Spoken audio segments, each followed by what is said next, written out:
இந்த கொண்டையன் கோட்டை நல சங்கம் அப்படிங்கிறதே எப்படி வந்ததுன்னு நம்ம அடுத்த தலைமுறையில் எத்தனை பேருக்கு தெரியும்? என்னங்க கொண்டையன் கோட்டை மறவர், அந்த பேர் ஏன் வந்தது அப்படிங்கிறது எத்தனை பேருக்கு நம்மளுக்கு தெரியும்? எனக்கு மகிழ்ச்சி, இந்த இடத்துல ரொம்ப சிரமத்தில் பயணத்தில் வந்தாலும் கூட உங்கள் மத்தியில் பேசுவதில் எனக்கு ரொம்ப மகிழ்ச்சி. என்ன அப்படின்னா, விண்ணில் இருந்து கொண்டு எல்லோரையும் காப்பவர்களை தேவர்கள் என்று சொல்வார்கள், மண்ணில் இருந்து கொண்டு இந்த மண்ணின் மக்களை காப்பவர்கள் தேவர்களாகிய நீங்கள் என்பதால் உங்கள் மத்தியிலே பேசுவது எனக்கு ரொம்ப மகிழ்ச்சி. அந்த காலத்தில் தமிழ் இலக்கியம் படித்தவர்களுக்கு தெரியும், அந்த காலத்தில் இந்த போர் தொழில் செய்ய போவாங்க இல்லையா, அவங்க கோட்டையை காக்கக்கூடிய மறவர்கள் ஆநிறை கவர்தல், கோட்டையை கைப்பற்றுதல் அப்படின்னு ஒரு 8 படிநிலை இருக்கும். அப்படி போகிறவங்க என்ன பண்ணுவாங்கன்னா, கொண்டை போட்டு அதில் பூச்சூடி போவாங்க. வெட்சிப்பூ, கரந்தைப்பூ, வாகைப்பூ, தும்பைப்பூ அப்படின்னு 8 படிநிலைகளாக அந்த யுத்தம் நடக்கும். அந்த ஒவ்வொரு யுத்தத்துக்கும் போகிற கோட்டையை காக்கிற மறவர்கள் பெரிய கொண்டை சைடில் போட்டு அந்த பூசூடி போர்க்களத்துக்கு போவாங்க. கொண்டையிலே பூச்சூடி, அந்த பூ சூடுறதுக்கு ஒரு ஆணி பயன்படுத்துவாங்க, அதுக்கு பேர் கோட்டாணி. கொண்டை வைத்து கோட்டாணியிலே பூச்சூடி கோட்டையை காத்த மறவர் குலம் இது என்பதால் கொண்டையன் கோட்டை மறவர் என்பது இந்த இனத்தின் வேர் பெயர். நீங்கள் அந்த இனத்தை சேர்ந்தவர்கள். தன் கோட்டையை காப்பதற்காக தைரியமாக களத்திலே இறங்கி போரிட்ட மரக்குலத்தை சேர்ந்தவர்கள் நீங்கள். இந்த பேர் ஏன் வந்துச்சுங்கிறத உங்கள் தலைமுறைகளுக்கு, உங்கள் பேர குழந்தைகளுக்கு நீங்கள் கண்டிப்பாக கற்றுத்தர வேண்டும். ஏன்னா வேரின் அடையாளம் தெரியாவிட்டால் கிளைகள் எங்கே போய் நிற்கும் என்பது நாம் கணிக்கவே முடியாது. அதனால் வேரின் அடையாளத்தை இலைகளுக்கு கிளைகள் தான் கற்றுத்தர வேண்டும். அதனால் கொண்டையன் கோட்டை மறவர் யார் என்பதை நீங்கள் அவங்களுக்கு கற்றுக் கொடுங்க. அது இந்த கொரோனா காலம்லாம் முடிஞ்சு இவ்வளவு மனிதர்களை பார்ப்பது ரொம்ப சந்தோஷம். ஏன்னா இந்த கொரோனாவில் என்னென்னமோ நடந்து போச்சு இல்லையா. ஒரு சினிமா படம் கூட வந்தது, நடுவில் கொஞ்சம் பக்கத்தை காணும்னு, ஆனால் நடுவில் கொஞ்சம் வருஷத்தையே காணும். என்ன நடந்துச்சுன்னே தெரியல. திரும்பி பார்க்கவங்கள நிறைய சொந்தக்காரங்க, நண்பர்கள், பெரிய பெரிய மனிதர்கள்லாம் காணாமல் போய்விட்டார்கள். நம்ம இந்த உலக வாழ்க்கை எப்படி இருக்குது பார்த்துக்கோங்க. ஒரு நிலை இல்லாத வாழ்க்கையிலே நாம் வாழ்ந்து கொண்டு இருக்கிறோம். நான் ராஜபாளையத்துலேருந்து வர்றேன், சொந்த ஊர் ராஜபாளையம். நாங்கள் சின்ன பிள்ளைங்கள, ராஜபாளையம் எதுக்கு ஃபேமஸ்னு உங்கள் எல்லாருக்கும் தெரியும், சொல்லவே தேவையில்லை. உடனே அவங்க சொல்கிறாங்க நாய் தானே அப்படிங்கிறாங்க.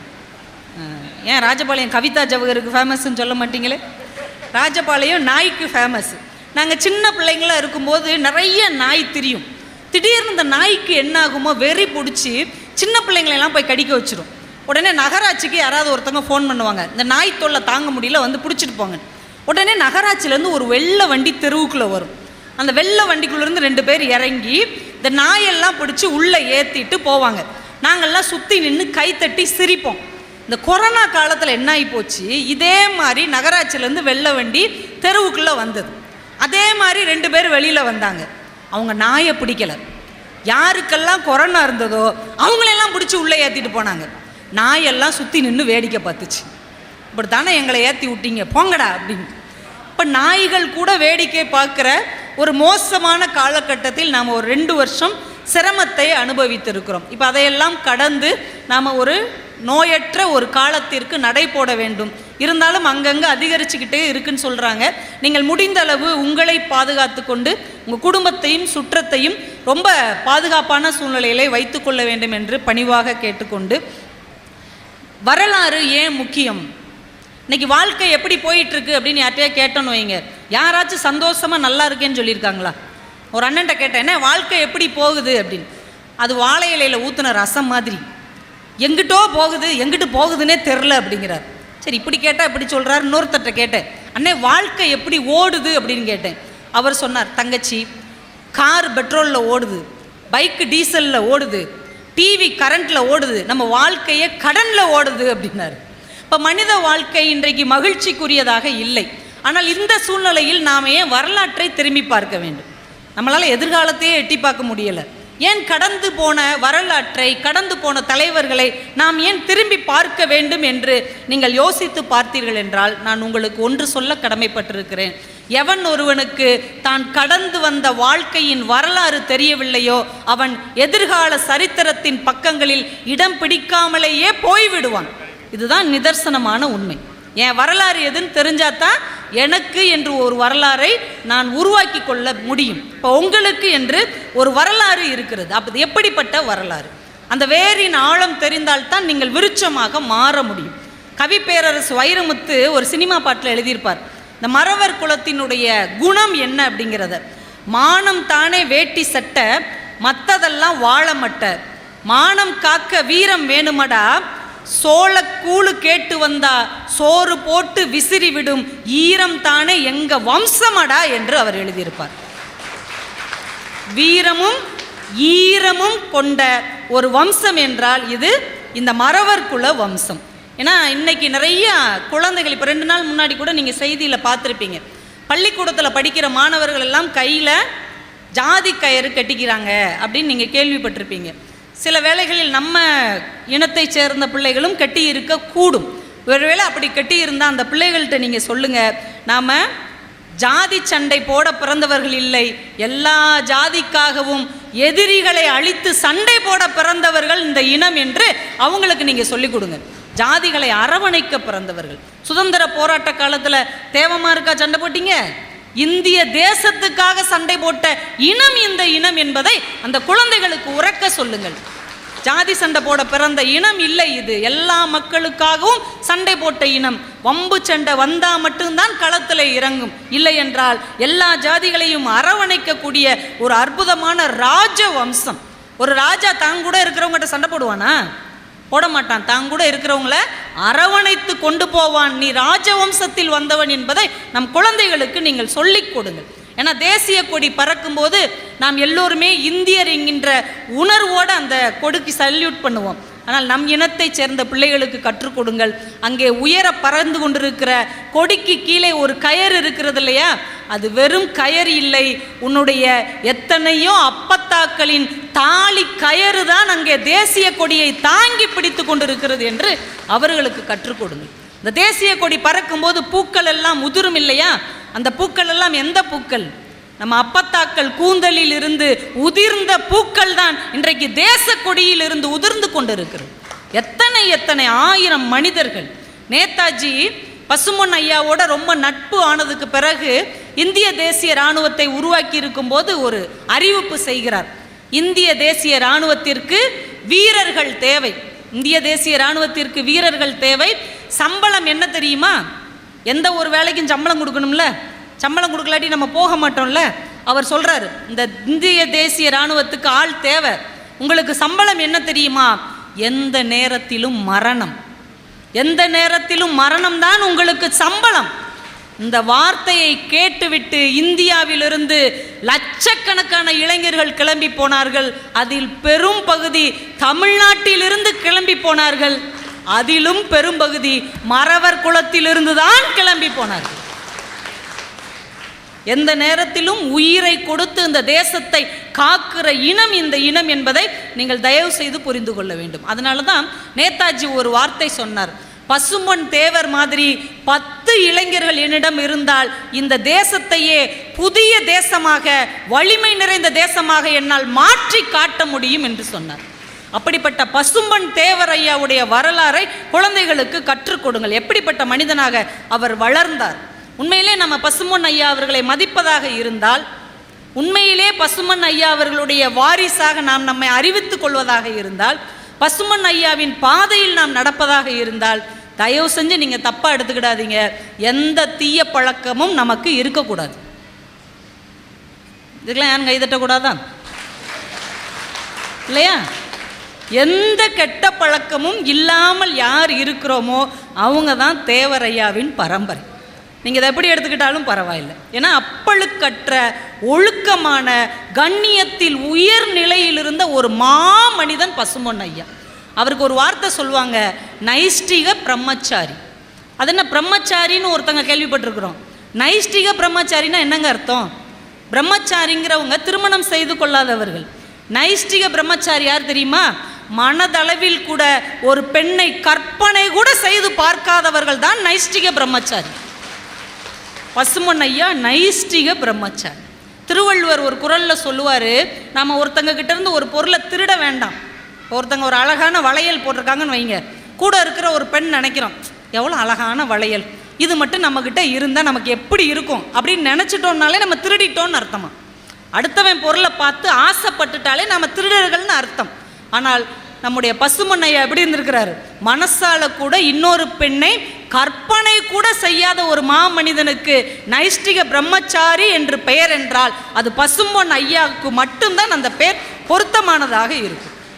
அதனால தான் தேசியத்தையும் தெய்வீகத்தையும் தன்னுடைய இரு கண்களாக அவர் போற்றி வணங்கினார். 6 மாத கை குழந்தைய கையில் கொடுத்தா கூட பெண் குழந்தையா இருந்தால் வாங்க மாட்டார். மீனாட்சி, பராசக்தி நல்லா இருக்கட்டும் பார். வயதான காலத்தில் அவருக்கு உடம்பு சரியில்லாத போது மருத்துவமனையில் சேர்க்குறோன்னு சொன்னபோது வேண்டவே வேண்டேன்ட்டார். என்னை வீட்டிலே வச்சு மருத்துவம் பாருங்கள், இல்லைன்னா விட்டுருங்க. ஏன் தெரியுமா, மருத்துவமனைக்கு போனால் எப்படி பார்த்தாலும் ஒரு நர்ஸு தனக்கு பணிவிடை செய்ய நேரிடும். அப்படி ஒரு சூழல் தனக்கு வரவே கூடாது என்பதற்காக கடைசி வரைக்கும் ஆஸ்பத்திரிக்கே போகாத ஒரு அற்புதமான மனிதர். அப்படி கொள்கையில் திடமாக இருக்கணும். இந்த உலகம் நம்மை பார்த்து ஒரு விரல் சொல்லி நீட்டி பேசிவிடக்கூடாது என்பதிலே அவ்வளவு உறுதியாக இருந்த ஒரு மிகச்சிறந்த மனிதர் அவர். நம்ம உலக வரலாறுலாம் சொல்கிறோம் இல்லையா, உலக வரலாறு என்பது எது தெரியுமா நண்பர்களே? இந்த உலகத்துக்கு வந்துவிட்டு போனவர்களின் வரலாறு இல்லை, இந்த உலகத்துக்கு தன்னையே தந்துவிட்டு போனவர்களின் வரலாறு தான் உலக வரலாறு. அப்படி தன்னையே தந்த ஒரு மாபெரும் தியாகி தான் நம்முடைய பசும்பொன் ஐயா அவர்கள். சாதாரணமாக நினச்சிடக்கூடாது. வடநாட்டில் விவேகானந்தருக்கு அடுத்தபடியாக தென்னாட்டில் நைஷ்டிக பிரம்மச்சாரி என்றால் அது நம்முடைய ஐயா அவர்கள் தான் என்று வரலாறு குறித்து வைத்திருக்கிறது. அந்த கண்ணியம், அவருடைய பிறப்பே பாருங்கள், ஒரு அதிசய பிறவி மாதிரி தான் இருக்கும். அவர் பிறந்தது இந்து தாய்க்கு, இந்து குடும்பத்தில் பிறக்கிறார்.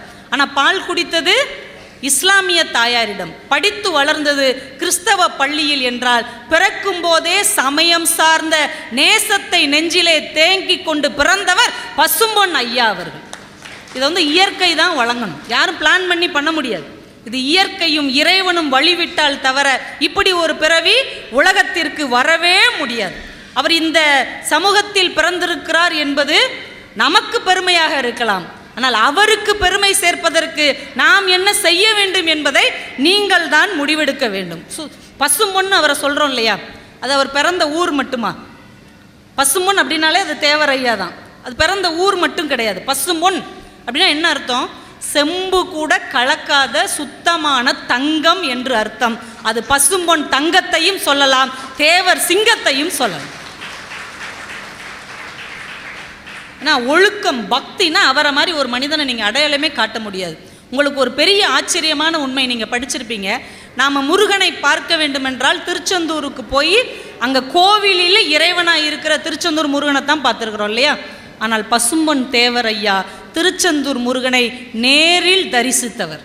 தெரியுமா உங்களுக்கு? திருச்செந்தூர் முருகனை நேரிலேயே தரிசித்தவர், நேரில் காட்சி கொடுத்தார் அவர். வள்ளலாருக்கு பிறகு நம்முடைய தேவர் பெருமானாருக்குத்தான் முருகன் காட்சி தந்திருக்கிறார் என்றால் எந்த அளவுக்கு உள்ளத்தில் ஒழுக்கமும் கண்ணியமும் இருந்தால் இறைவன் தேடி வருவான் என்பதை நீங்கள் யோசித்து பார்த்து கொள்ளுங்கள். அந்த அளவுக்கு தேவர் ஐயாவுடைய பக்தி இருந்தது. நாமெல்லாம் பக்தர்கள், அவர் மட்டும்தான் சித்தர். அவர் சித்தருங்க.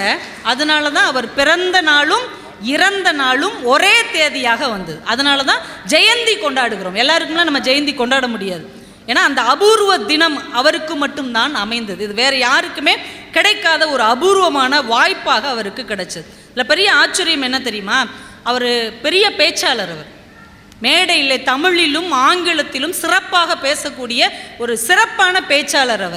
அவர் எந்த ஒரு மேடையில் பேச தொடங்கினாலும் நாமெல்லாம் கடவுளை நினச்சி பேசுகிறோம், நாங்கள்லாம் பாரதியாரை நினச்சி பேசுவோம். அவர் யாரை சொல்லி பேசுவார் தெரியுமா? 1857 ஆங்கிலேயர்களை முதலில் எதிர்த்து துப்பாக்கி சூடு நடத்திய மங்கள் பாண்டேவை வணங்கி என்னுடைய உரையை தொடங்குகிறேன் என்றுதான் அவர் பேசுவார். அவருடைய தேசியம் எப்படி இருக்கு பாருங்க. வடநாடு தென்னாடுன்னா அவர் பிடிக்கல. ஒருத்தன் ஒரு இந்தியன் ஆங்கிலேயரை எதிர்த்து சுற்றுருக்காயா, அதுக்கப்புறம் அவன் தூக்கு மேடையில் ஏற்றப்பட்டிருக்கிறான், அவன் என்னுடைய வழிகாட்டி என்று ஒவ்வொரு மேடையிலும் மங்கள் பாண்டேவின் பெயரை உச்சரித்த பிறகுதான் அவர் பேச தொடங்குவார் என்றால் அந்த அளவுக்கு தேசியத்தின் மேல் நம்பிக்கை கொண்டவர் நம்முடைய தேவர். இல்லை, ரொம்ப பெரிய விஷயம் என்ன அப்படின்னா, நீங்கள் இளைஞர்களுக்கு சொல்லிக் கொடுங்க, கண்டிப்பாக சொல்லிக் கொடுங்க. நீங்கள் தேவர் அவர்களுடைய புகைப்படம் பார்த்துருப்பீங்க எல்லாருமே. அவருடைய புகைப்படம் எல்லார் வீட்லேயும் இருக்கும். இல்லை கூகுளில் கூட தேடி பாருங்கள். 2 விதமான புகைப்படம் இருக்கும். ஒன்று கம்பீரமாக ஒரு மீசை வச்சுருப்பார் பார்த்தீங்களா, அவ்வளோ அழகாக இருக்கும் அந்த மீசை பார்க்குறதுக்கே, நல்லா கொழு கொழுன்னு முகம், உருண்ட முகமாக மீசை அப்படியே ப்ரஷ் மாதிரி பெரிய மீசையோட கம்பீரமாக ஒரு தோற்றம். இன்னொரு ஃபோட்டோ அவரோடது பார்த்தீங்கன்னா மீசையே இல்லாமல் முடி நிறைய வளர்த்து சாந்தமாக இருக்கக்கூடிய ஒரு ஃபோட்டோ. எதுக்கு அவர் மீசையை எடுத்தார்? மீசை தானங்க ஆண்களுக்கு அழகு, கம்பீரம்னாலே மீசை தானங்க. அந்த மீசையை அவர் ஏன் எடுத்துட்டார்? யாராவது யோசிச்சு பார்த்தீங்களா? அவர் மிகச்சிறந்த பேச்சாளர். திருவிதாங்கூர் சமஸ்தானத்தில் அங்கே உள்ள ராஜா இவரை சொற்பொழிவாற்ற கூப்பிட்றார். சின்ன வயசுலேயே இந்த பேச்சுக்களே அவருக்குள்ளே வளர்ந்துருச்சு. பேச்சு, இந்த நடனம், பாட்டு இதெல்லாம் கற்றுக் கொடுத்து வராது. உள்ளுக்குள்ளே ஒரு ஊற்று இருந்தால்தான் கற்றுக் கொடுக்கும்போது அது மேலே வரும். ஒரு நாள் சாயல்குடியில் விவேகானந்தருடைய விழா ஒன்று நடத்துகிறாங்க. அதில் பேசுகிறதுக்கு மதுரையிலிருந்து கிருஷ்ணசாமி பாரதி அவர்கள் வரணும். ஆனால் அவர் வரலை. டக்குன்னு அந்த விழாவை நடத்தினவங்க பசுமன் ஐயாவை கூப்பிட்டு, நீ பேசியிருப்பா முத்துராமலிங்கம், நீ பேசியிருப்பா விவேகானந்தர் பற்றி, திடீர்னு இப்படி கூட்டத்தில் இருக்கிறவங்க ஒருத்தவங்களை கூப்பிட்டு திடீர்னு பேசுங்க நீங்கள் பூலித்தேவனை பற்றி ஒரு 2 மணி நேரம்னா எப்படிங்க பேச முடியும்? பேச்சாளராக இருக்கிற எல்லாருக்குமே திணறிடுவாங்க. ஆனால் கொஞ்சம் கூட கவலைப்படாமல் மேடையில் ஏறி 1 நிமிஷம் 2 நிமிஷம் இல்லைங்க, 1 மணி நேரம் 2 மணி நேரம் இல்லை, 3 மணி நேரம் விவேகானந்தரை பற்றி அவர் சரளமாக பேசினார். இப்போ உள்ளுக்குள்ளே எவ்வளவு ஆற்றல் இருந்திருக்கும் பாருங்கள். அப்போ அவரை பேசுகிறதுக்காக திருவிதாங்கூர் மகாராஜா கூப்பிட்றார். சொற்பொழிவு ஆற்ற நீங்கள் எங்கள் கேரளாவுக்கு வாங்க அப்படின்னு. போய் அவர் தங்கி இருந்து சொற்பொழிவு பேசுகிறார். முதல் நாள் பேசியிருக்கிறார். அன்னைக்கு இரவு அந்த அரண்மனை அந்தப்புறத்தில் இருக்கிற இளவரசி அவரை பார்க்கணும்னு சொல்கிறாங்க. சரி, இளவரசி பாராட்டுறதுக்காக கூப்பிட்றாங்கன்னு ஐயாவை அறிமுகப்படுத்தி வைக்கிறாங்க. அவங்க அவர்கிட்ட ஒரு வார்த்தை தான் கேட்டாங்க, உங்களுக்கு திருமணம் ஆகலைல்ல, ஆகலமா அப்படின்னு. நான் உங்களை திருமணம் செய்து கொள்ள ஆசைப்படுகிறேன். அவர் அப்படியே ஸ்டன் ஆயிட்டார். எதனால் உங்களுக்கு அப்படி ஒரு ஆசை வந்தது? இல்லை, நீங்கள் பேசும்போது ரொம்ப அழகாக இருக்கிறீங்க, அதை விட உங்கள் மீசை ரொம்ப அழகாக இருக்குது, அதுக்காகவே நான் உங்களை திருமணம் செய்து கொள்ள ஆசைப்படுகிறேன். இது நடந்த வரலாறு.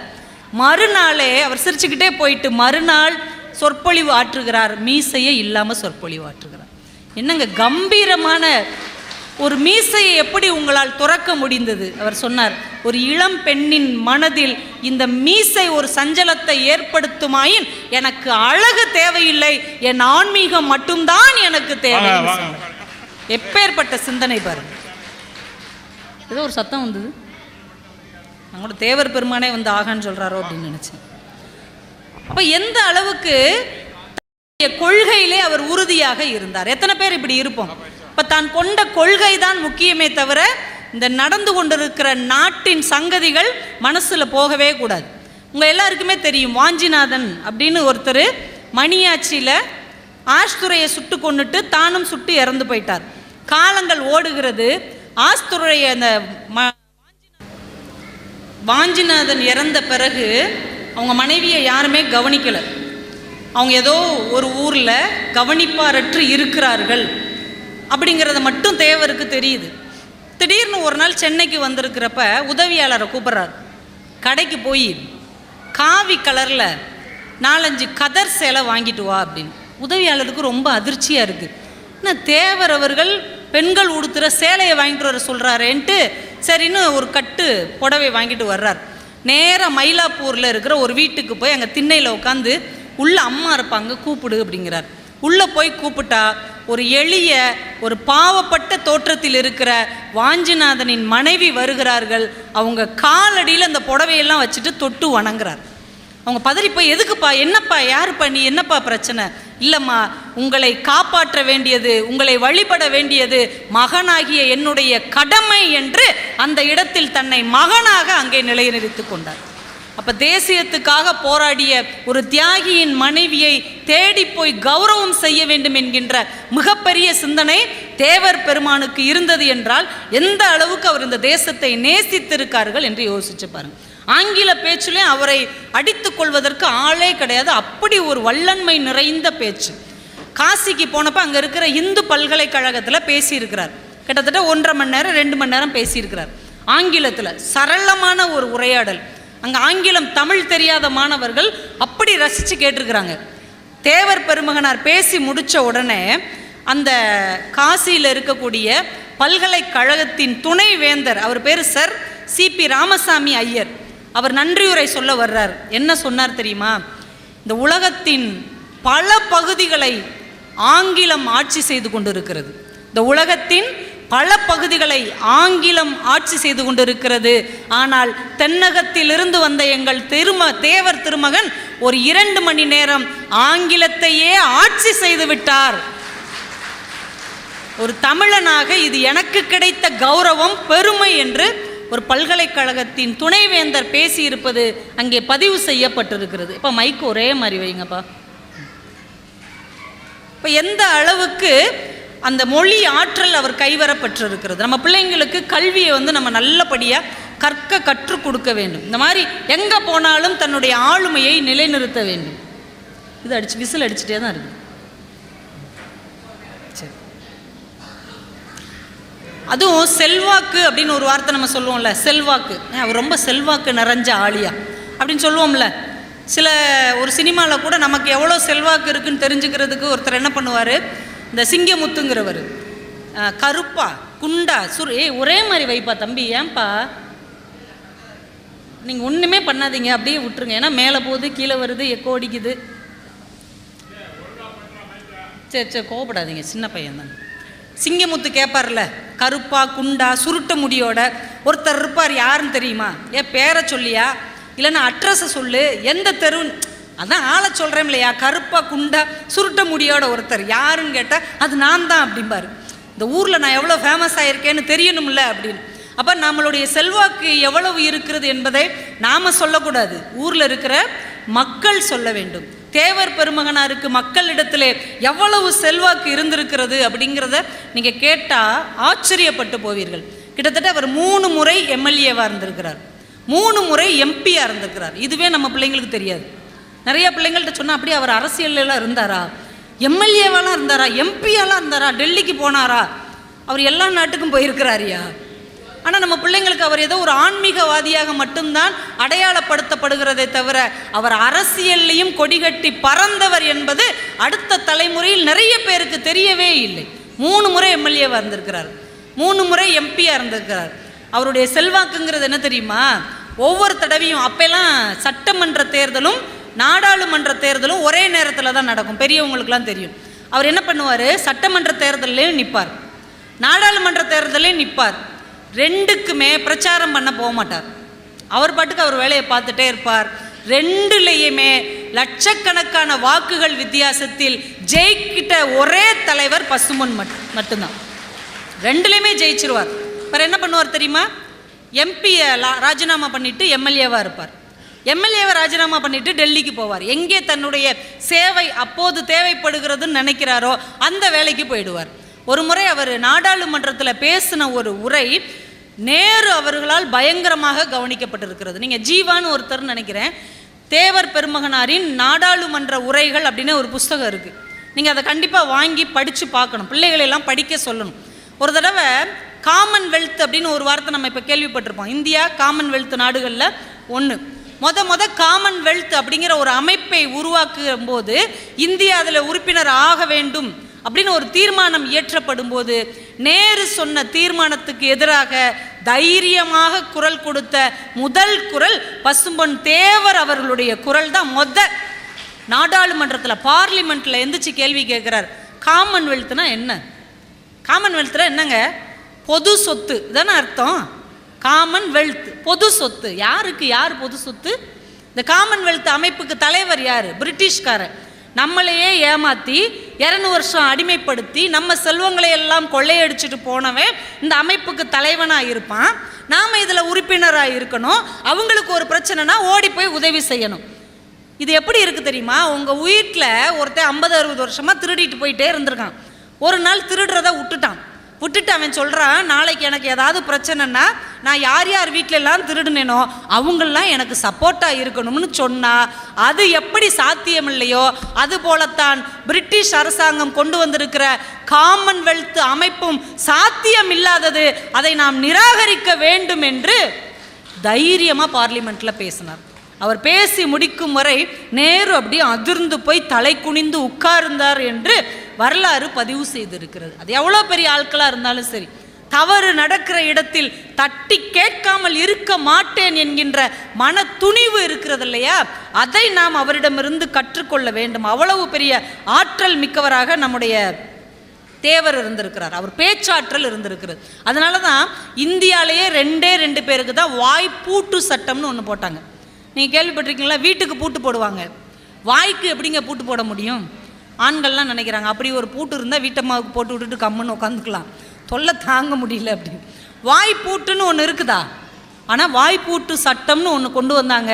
யாருக்கு வாய்ப்பூட்டு சட்டம் போடப்படுகிறதோ அவங்க எந்த மேடையிலையும் பேசக்கூடாது, எங்கேயும் கருத்து சொல்லக்கூடாது, ஒரு சின்ன கூட்டத்தை கூட கூட்டக்கூடாது.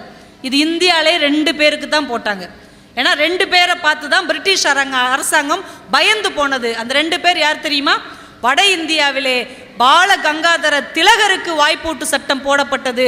தென்னகத்திலே தேவர் திருமகனாருக்கு அந்த சட்டம் போடப்பட்டது என்றால், இங்கே இவன் பேசினோம்னா அங்கே அடி விழும், இவன் பேசினோம்னா அங்கே தோல்வி அடையும் என்று பிரிட்டிஷ் அரசாங்கம் ஒருத்தங்க பேசினாலே பயந்து போனது என்றால் அது பசும்பொன் ஐயா அவர்களை பார்த்துத்தான் தென்னகத்தில் பயந்து போனது. அந்த அளவுக்கு ஆற்றலும் அந்த அளவுக்கு தைரியமும் நெஞ்சிலே நினைத்ததை செயல்படுத்தக்கூடிய சிறப்பும் தேவர் திருமகனாரிடம் இருந்தது அப்படிங்கிறது ரொம்ப ஆச்சரியமான ஒரு விஷயம். ஒரு தடவை ஐயா அவர்கள் பர்மாவுக்கு போயிருக்கிறாங்க. அவர் பெண்களை எவ்வளோ நேசிச்சிருக்கிறார் பாருங்கள், எவ்வளோ மரியாதை கொடுத்துருக்கிறார். பர்மாவுக்கு அவர் போகிறாரு. அங்கே விமான நிலையத்திலேருந்து அவர் போகிற இடத்துக்கு வரவேற்பு கொடுப்பாங்கள்ல, இப்போ ரெட் கார்பெட் வரவேற்புன்னு சொல்கிறோம். சில இடங்களில் ரோஜா பூ தூவி வரவேற்பாங்க. இந்த பர்மா நாட்டில் அவரை விருந்துக்கு அழைச்சாங்க இல்லையா, அவங்களுடைய பாரம்பரியம் என்ன அப்படின்னா, ஒரு 1000, 200, 300 பெண்கள் இப்படி வரிசையாக 2 பக்கமும் மண்டி போட்டு அவங்க கூந்தல் இப்படி முன்னாடி தரையில் பரவ விட்டு அந்த கூந்தலில் சிறப்பு விருந்தினர் நடந்து போகணும். இதுதான் ஊருக்கு வந்திருக்கவங்களுக்கு செய்யக்கூடிய மிகப்பெரிய சிறப்பு. எங்கே? பர்மாவில். இதுதான் அவங்களுடைய பாரம்பரியம், இதுதான் அவங்களுடைய பண்பாடு. இதுவரைக்கும் போன தலைவர்கள் எல்லாம் அதை ஏற்றுக்கொண்டு இருக்கிறார்கள். ஆனால் தேவர் பெருமகனாரிடம் இதை சொன்ன உடனே சொன்னார், பெண்கள் எங்களுடைய தேசத்தில் பராசக்தியின் அம்சமாக கொண்டாடப்படுகிறவர்கள், அப்படிப்பட்டவர்களுடைய கூந்தலில் மிதிச்சு தான் உன் நாட்டுக்கு நான் விருந்தாளியாக வரணும்னா அப்படி ஒரு வரவேற்பு எனக்கு தேவையில்லை, நான் என் தாய் நாட்டுக்கே திரும்பி போகிறேன்னார். பர்மாவின் வரலாற்றிலேயே அந்த வரவேற்பை மாற்றி அமைத்தது தேவர் திருமகனாருக்கு மட்டும்தான். அந்த அளவுக்கு பெண்களை தன் மனதில் தெய்வமாக, பராசக்தியாக, மீனாட்சியாக மதித்தவர், நேசித்தவர் நம்முடைய தேவர் பெருமகனார். சாதாரணமானது கிடையாது. அவருடைய வரலாறெல்லாம் நீங்கள் எடுத்து படித்து பாருங்கள், பிள்ளைகளுக்கு படிக்க கொடுங்க. அன்றைக்கி ஆலய பிரவேசம் அப்படின்னு ஒன்று நடந்தது. எல்லா ஜாதிக்காரங்களும் கோயிலுக்குள்ளே போக முடியாது. இப்போ எல்லா ஜாதிக்காரங்களும் கோயிலுக்கு போகிறோம், அர்ச்சகராலாம் ஆகலாம் அப்படின்ற மாதிரி கொண்டு வந்திருக்கிறாங்க. ஆனால் அன்னைக்கு எல்லா ஜாதிக்காரர்களும் கோயிலுக்குள்ளே போக முடியாது. தாழ்ந்த ஜாதிக்காரர்கள், ஒடுக்கப்பட்ட ஜாதிக்காரர்கள், அரிஜனக்காரர்கள் எல்லாம் ஆலய பக்கமே போக முடியாது, கோயில் பக்கமே. மதுரை மீனாட்சி அம்மன் கோயில் கோபுரம் இருக்கிற சைடு கூட அவங்க வரக்கூடாது. அப்போ தான் ஒரு புரட்சி ஏற்பட்டது. எல்லா ஜாதியும் கோயிலுக்குள்ளே வரலாம் அப்படின்னு வைத்தியநாத ஐயர் தலைமையில் பெரியார் அவர்களுடைய தூண்டுதலில் இப்படி ஒரு நல்ல சம்பவம் நடக்குது. ஆனால் கோயிலை சேர்ந்தவங்க, மீனாட்சி அம்மன் கோயிலை சேர்ந்த உயர்ந்த ஜாதிக்காரர்கள்லாம் முடிவு பண்ணாங்களாம், அப்படி இவங்கெல்லாம் வந்தாங்கன்னா அடித்து விரட்டுறதுக்கு நாங்கள் தயாராக இருக்கிறோம். நாங்கள் ஒரு பெரிய கும்பல் காத்து கொண்டு இருந்தது. இந்த ஆலய பிரவேசத்தை நடத்தியவர்கள் தேவர் பெருமகனார்கிட்ட போய் உதவி கேட்டாங்க. இது மாதிரி ஒரு நல்ல காரியம் செய்ய போகிறோம், ஆனால் அவங்க எங்களை எதிர்ப்பதற்கு தயாராக இருக்கிறாங்க, அவ்வளவு பலம் எங்ககிட்ட இல்லை. தேவர் சொன்னார், நீங்கள் தைரியமாக இந்த காரியத்தை நடத்துங்க, நான் வருகிறேன், என்னுடைய மக்கள் வருகிறார்கள், எவன் எதிர்க்கிறான் நான் பார்க்குறேன்னார். அங்கே அடிப்பதற்கு வேலும் கம்பும் வச்சுக்கிட்டு இருந்த ஒரு பெரிய கும்பல் தேவர் பெருமகனார் முன்னாடி நடந்து வந்ததை பார்த்த உடனே பதறி சிதறி அடித்து ஓடி போனார்கள் என்றால், சாதாரண மனிதர்களுக்காக முன்னால் நின்று தலைமை ஏற்கக்கூடிய அன்பு தேவரிடத்தில் இருந்தது. அதனால தான் தன்னிடம் இருந்த மிகப்பெரிய சொத்துக்களில் பெரும் பகுதியை, கிட்டத்தட்ட 32 கிராமங்களை தாழ்த்தப்பட்ட மக்களுக்காக மனம் உவந்து எழுதி கொடுத்தவர் தேவர் பெருமான். இதெல்லாம் எத்தனை பேர் சொல்லி கொடுத்துருப்பாங்க? வரலாற்றில் இருந்து மறைக்கப்பட்ட பக்கங்கள் எத்தனையோ இருக்கிறது. அதை குழந்தைகளுக்கு கற்றுக் கொடுங்கள். இப்படிப்பட்ட ஒரு குலத்திலிருந்து, ஒரு வள்ளல் பரம்பரையிலிருந்து, ஒரு தைரியசாலியிடமிருந்து, ஒரு கண்ணியமிக்க பெருமகனாரின் பரம்பரையிலிருந்து நீங்கள் வந்தவர்கள் என்பதை இந்த குழந்தைகளுக்கு நீங்கள் கற்றுக் கொடுங்கள். அவர் பிறந்த நாளும் இறந்த நாளும் ஒரே நாள், அக்டோபர் 30. 1908 வருஷம் பிறக்கிறார். 1963 அதே அக்டோபர் 30 அவர் மறைகிறார். அவர் இறந்த உடனே அவருடைய உடலை பசும்பொன்னுக்கு எடுத்துட்டு வர்றாங்க. அவர் வர்ற பசும்பொன்னுக்குள்ளே நுழையும் போதே அவர் 2 மயில் வளர்த்தார். மயில் யாருடைய வாகனம்னு உங்களுக்கு தெரியும், நம்முடைய முருகப்பெருமானுடைய வாகனம். அவருடைய உடல் வரும்போதே 2 மயிலும் மாற்றி மாற்றி அந்த ஊர்வலத்தில் பறந்து கத்தி கத்தி கத்தி ஓஞ்சு போனதை அந்த ஊர்வலத்தில் கலந்து கொண்டவர்கள் எல்லாம் பதிவு செய்திருக்கிறார்கள். ஒரு மிகப்பெரிய ஆச்சரியம் என்ன தெரியுமா, தலைவர் அவர்களுடைய உடலை அடக்கம் செய்த உடனே அந்த 2 மயிலும் 3 முறை சுற்றிட்டு அந்த கல்லறையிலேயே இறந்து போய்விட்டது. அப்போ அவருடைய ஆத்மா எப்படிப்பட்ட புனித ஆத்மாவாக இருந்திருக்கிறது அவருடையது. அதனால தான் இன்றைக்கும் அதை நம்ம ஜெயந்தி என்று கொண்டாடி கொண்டிருக்கிறோம். நாம் மிகப்பெரிய சித்தர்களுக்கு கொடுக்கக்கூடிய மரியாதையை பசும்பொன் ஐயா அவர்களுக்கு கொடுத்து கொண்டிருக்கிறோம் என்றால் அது சாதாரண விஷயம் இல்லை.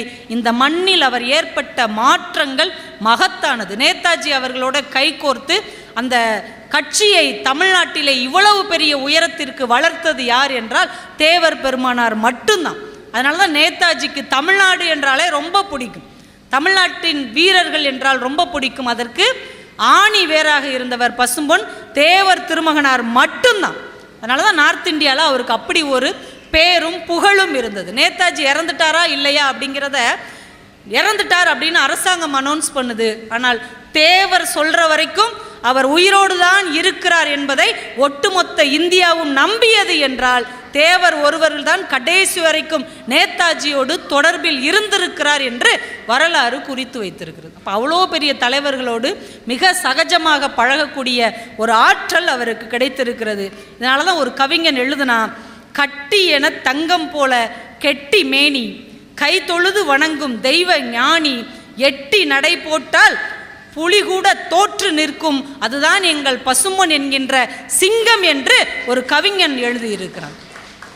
அப்படி ஒரு ஆற்றலோடு வாழ்ந்தாலும் மறைந்தாலும் பேர் சொல்ல வேண்டும், இவர் போல யார் என்று ஊர் சொல்ல வேண்டும் என்ற ஒரு திரைப்பட பாடலுக்கு ஏற்றவாறு இந்த மண்ணில் தன்னை நிலைநிறுத்தி கொண்ட பசும்பொன் ஐயா அவர்களுடைய வழி வந்த நீங்கள் எல்லோருமே பக்தியிலும் கண்ணியத்திலும் ஒழுக்கத்திலும் துணிச்சலிலும் பிற சமுதாயத்தை அரவணைத்து போவதிலும் முதலிடத்தில் இருக்க வேண்டும் என்பதை இந்த நேரத்தில் உங்கள் எல்லோரிடமும் நான் ரொம்ப பணிவோடு நான் கேட்டுக்கொள்கிறேன். ஏன்னா நாம் அவருக்காக கைதட்டி விட்டு போகிற கூட்டமாக இருக்கக்கூடாது.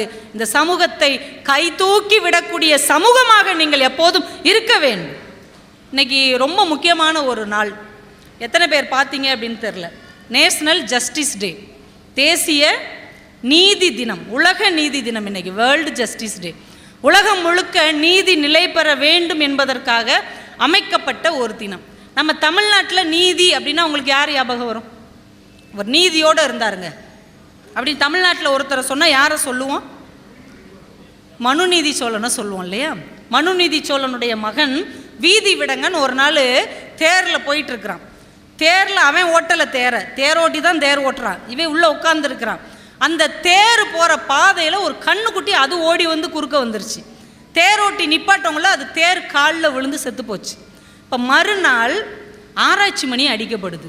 மனுநீதி சோழன் இதுவரைக்கும் யாருமே ஆராய்ச்சி மணி அடித்து நம்ம மேலே குற்றமே கொண்டு வரலையே, யார் அது முத ஆராய்ச்சி மணி அடிச்சிருக்கிறாங்கன்னு வேகமாக வெளியில் வந்து பார்க்குறார்.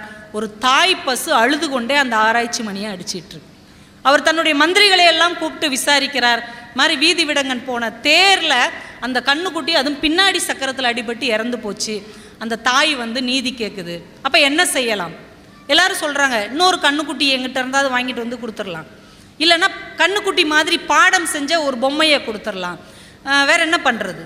அவர் சிரிச்சுக்கிட்டே சொன்னார், இந்த தாய் பசுவுக்கு என்ன பிரச்சனை? பிள்ளையை இழந்தது பிரச்சனை, ரைட். இப்போ தாய் பசுவுக்கு நீதி கொடுக்கணும்னா இந்த பிள்ளைய பற்ற நானும் அதே துன்பத்தை அனுபவிக்கணும், ஏன் பிள்ளையை அதே மாதிரி படுக்க வைங்க, தேர்காலில் இட்டு கொள்ளுகிறேன் என்று தமிழ்நாட்டில் மனுநீதி சோழன் தன் மகனை தேர்காலில் இட்டு கொன்றார் என்பது பெரிய புராணத்திலே வரக்கூடிய ஒரு புராண சம்பவம். இதுவரைக்கும் தமிழ்நாட்டில் நீதி அப்படின்னா அதைத்தான் நம்ம பதிவு செய்திருக்கிறோம். ஆனால் மறைக்கப்பட்ட வரலாறு இன்னொன்று இருக்கிறது. என்ன தெரியுமா? நீங்கள் ராமேஸ்வரத்துக்கு இதுக்கு முன்னாடி போயிருந்தீங்கன்னா இந்த பாம்பன் பாலத்துக்கு பக்கத்தில் ஒரு பாதை போகும். அங்கே அக்கா மடம், தங்கச்சி மடம்னு 2 இடம் இருக்கும். எத்தனை பேர் பிள்ளைங்களை கூட்டு போய் காமிச்சிருக்கிறீங்க? ராமேஸ்வரம் போனோமா, 21 தீர்த்தத்தில் நீராடணுமா, கடலில் கொஞ்சம் போய் நின்னோமா, அப்புறம் சாப்பிட்டு ஊரை பார்க்க வந்தோமா, இதை தான் நம்ம செஞ்சுக்கிட்டு இருக்கிறோம். ஆனால் அக்கா மடத்தையும் தங்கச்சி மடத்தையும் என்றைக்காவது பிள்ளைகளுக்கு நம்ம கூட்டு போய் காமிச்சிருக்கிறோமா? அந்த ராமநாதபுரத்திலே ஏன் அதை ஆண்ட தேவர்குல மக்களுக்கு சேதுபதினு பேர் யாருக்கா தெரியுமா? அந்த பாலத்தை கட்டினது யார்? ராமேஸ்வரத்திலிருந்து இலங்கை வரைக்குமான சேது பாலத்தை கட்டினது யாரு? ராமபிரான். இலங்கையில் இருக்கிற ராவணன் மேலே போர் தொடுக்கிறதுக்காக ராமச்சந்திர மூர்த்தி தான் அந்த சேது பாலத்தை கட்டினதாக நம்முடைய இதிகாசம் சொல்லுகிறது. அந்த சேது பாலத்தை இங்கிருந்து திரும்பி போகும்போது இதை நீங்கள் தான் பார்த்து கொள்ள வேண்டும், இந்த நாட்டை, இந்த ராமநாதபுரத்தை நீங்கள் தான் ஆட்சி செய்ய வேண்டும் என்று ராமச்சந்திர மூர்த்தியே ஒருவரிடம் ஒப்படைத்தார். அவர் மறவர் குல தலைவன் சேதுபதி என்று இன்றைக்கும் அவர்கள் சேதுபதி என்கின்ற பெயரால் அழைக்கப்படுகிறார். அந்த சேதுவை காப்பதற்காக ஏற்படுத்தப்பட்ட ஒரு பதி அரசர். அதனால தான் அந்த பரம்பரைக்கு சேதுபதி அப்படின்னு பேர். அந்த வழியில் வந்தவர் தான் முத்து விஜய ரகுநாத சேதுபதி. அவருக்கு 2 பொம்பளை பிள்ளைங்க. பொம்பளை பிள்ளைங்கனால எப்பயும் அப்பாவுக்கு ஒரு பாசம் எக்ஸ்ட்ராவாக தான் இருக்கும். நம்ம ஐயா கூட சொன்னாங்க இல்லையா, கவிதா அவங்க பேசின பேச்சில் எனக்கு அந்த ஒரு பேச்சு, அதில் அந்த ஒரு வார்த்தை தான் பிடிச்சிருந்தது. அப்பா என்ன செய்வார், சைக்கிள் கற்றுக் கொடுக்கும்போது நம்ம சைக்கிளில் உட்கார வச்சு பின்னாடி அந்த கேரியரை பிடிச்சிக்கிட்டே ஓடி வருவார். ஓட்டுறான்ட்டு நம்ம திரும்பி திரும்பி பார்ப்போம். ஏன்னா அப்பா விட்டுட்டாருன்னு என்ன பண்ணுறது, எங்கேயாவது போய் விழுந்துருவோன்னு பயத்தில் திரும்பி பார்ப்போம். அப்பா சொல்வார், ஏய் திரும்பி பார்க்காத, நான் உன் பின்னாடியே தான் இருப்பேன், தைரியமாக ஓட்டு அப்படின்ட்டு ஓடியாந்துக்கிட்டே இருப்பார். கொஞ்ச நேரம் கழித்து நமக்கு பேலன்ஸ் ஆனவுடனே அப்பா என்ன செய்வார், கையை விட்டுட்டு நின்றுவார். ஆனால் நாம் என்ன நினச்சிட்டு இருப்போம், அப்பா நம் பக்கத்தில் நின்று நம்மை பிடித்து கொண்டிருக்கிறாருங்கிற நம்பிக்கையில் தான் வண்டி ஓட்டிகிட்டே இருப்போம். அது மாதிரி தான் நம்மில் பல பேர் நம்ம அப்பாவை நமக்கு பின்னால் நிற்கிறார் என்கின்ற நம்பிக்கையில் தான் வாழ்க்கையவே ஓட்டி கொண்டிருக்கிறோம் அப்படின்னு அந்த ஸ்பீச்சில் சொல்லியிருப்பேன். அதைத்தான் ஐயா சொல்லி அந்த ஒரு வார்த்தைக்காக நான் உங்களை பேச கூப்பிட்டேன் அப்படின்னார். அப்போ அப்பாவுக்கு பிள்ளைகள் மேலே எவ்வளவு பாசம், அதுவும் பெண் குழந்தைகள் மேலேன்னா ரொம்ப பாசம். பார்த்துக்கிறீங்களா வீடுகள்லையே இந்த ஆம்பளை பையங்க வந்து கேட்பாங்க அப்பா கிட்ட, அப்பா என்னடா பேச்சே மாறும். இல்லை ஸ்கூலில் இருந்து டூர் போகிறாங்க, சரி அதுக்கு என்ன, இல்லை ஸ்கூலில் இருந்து டூர் போகிறாங்க ஒரு 2000 வேணும். அவங்க டூர் போகிறதுக்கு நான் ஏன் 2000 கொடுக்கணும்? அப்பா நானும் தான்ப்பா போகிறேன். ஆமாம் நீ படித்த படிப்புக்கு, நீ கிழிச்ச கிழிப்புக்கு உனக்கு 2000 கொடுப்பாங்க போடா. அவன் அங்கேருந்தே கத்துவான், ஏம்மா அப்படிமா. அவளை ஏன்டா கூப்பிட்ற, எவ்வளோடா? 2000. இந்த 1000 ரூபா வச்சுக்கோ. இப்போ 1000 ரூபான்னா பாதி தூரம் தான்ப்பா போக முடியும், போதும் நீ பாதி தூரம் போயிட்டு வந்துரு அப்படிம்பார். ஆனால் பொம்பளை பிள்ளைங்க இது மாதிரி கேட்குதுன்னு வைங்க, அது கேட்கவே வேண்டாம். ஓடி வந்து அப்பா அப்படின்னு தோலை கட்டி பிடிச்சவொடனே, என்னடா சொல்லும் உனக்கு என்ன வேணும், இவரே கேட்பார், உனக்கு என்ன வேணும்? ஸ்கூலில் இருந்து டூர் போகிறாங்கப்பா. சரி எங்கே போகிறாங்க? கொடைக்கானல் ஊட்டிலாம் போகிறாங்கப்பா. எத்தனை நாள்? 3 நாள்ப்பா. எவ்வளோ ரூபா வேணும்? 2000. 2000 எப்படிடா உனக்கு பத்தும்? 3000 கொண்டு போ.